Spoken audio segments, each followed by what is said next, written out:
So can you tell me your name and your role here, please? Okay, I'm Peter Dingley. I'm the CEO of a company called BluPoint Limited on the Science Park. Okay. And what is it that your company specialises in? What do you do? We're a technology company spin out of the University of Southampton.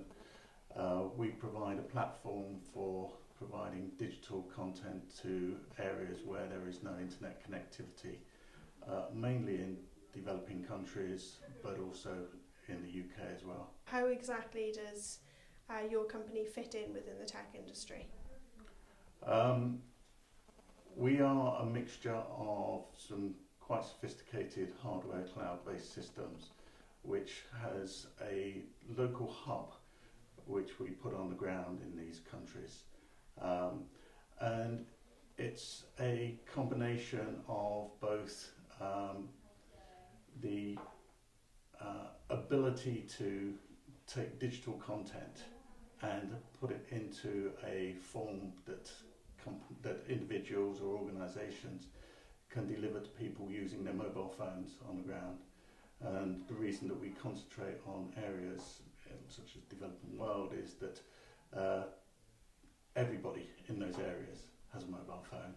Most of them are Wi-Fi enabled devices, and we can get content to almost every type of phone to be able to deliver education material, healthcare information, and also commercial services for people who want to operate in these areas.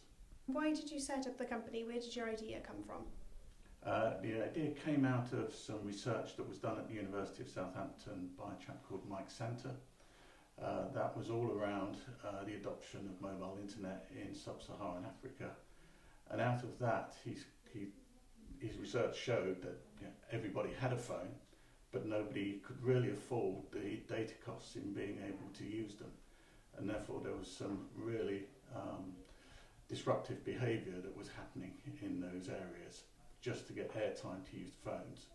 And so he came up with the idea of thinking, how can we develop something that doesn't use airtime for people to be free to access information with no cost at all. And that's what we've done. And from research that was done at the university, and now work that our own researchers have done, we've been able to develop that technology. Obviously, Southampton, growing within the tech industry itself, has a big pool of talent within the tech industry for students from the University of Southampton and Solent University as well. Is that something you've tapped into in the past? Is it something you're likely to look into in the future?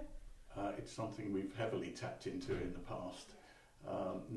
The majority of people who work with us, and we've now got 15 employees, have come from the University of Southampton. We've got 3 PhD from the university, and we've got part-time PhD people who will join us hopefully once they've finished their studies. And it's a great area to be able to recruit, because it's really strong in computer science, and there is a great pool down here, and it's a great place to live and a great place to work, which is a really good alternative to moving to London to do the same thing. With London, obviously that's when people think of where all the big jobs, sort of things with communications as well, communications technology, that kind of thing. People obviously think of London straight away, but why is Southampton growing within the tech industry? What does Southampton have that London doesn't? London's obviously the place where there is the bigger pool of companies there, but I think Southampton and the Solent area is starting to grow quite significantly in terms of companies that are developing there, because London is a difficult place to set up in.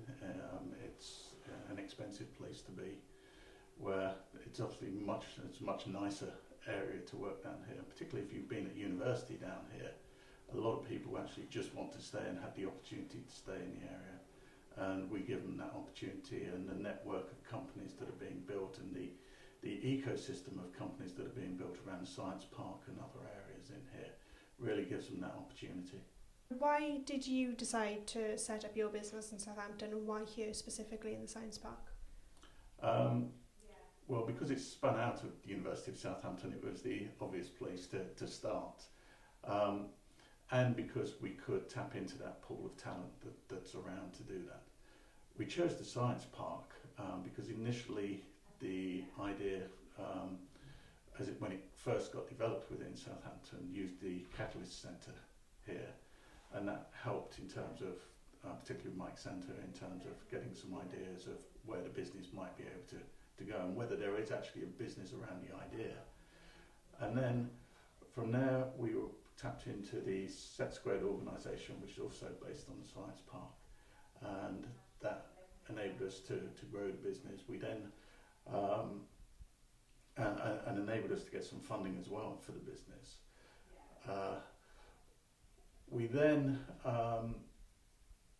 because we were based on the Science Park, we then had numbers of introductions. My background is purely business, and I was introduced into here at a very early stage on whether I could add some value into this in sort of mentoring and growing the business. And we brought other people in as well to do that. So it's a great system in terms of being able to provide support, being able to make introductions. And because you're on the Science Park, it also gives some real flexibility in terms of property.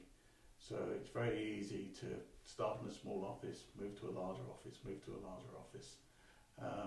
And if you need to, in some organisations, unfortunately, if you need to go a little bit smaller, then it's easier to do that as well without being tied into very complex and inflexible leases.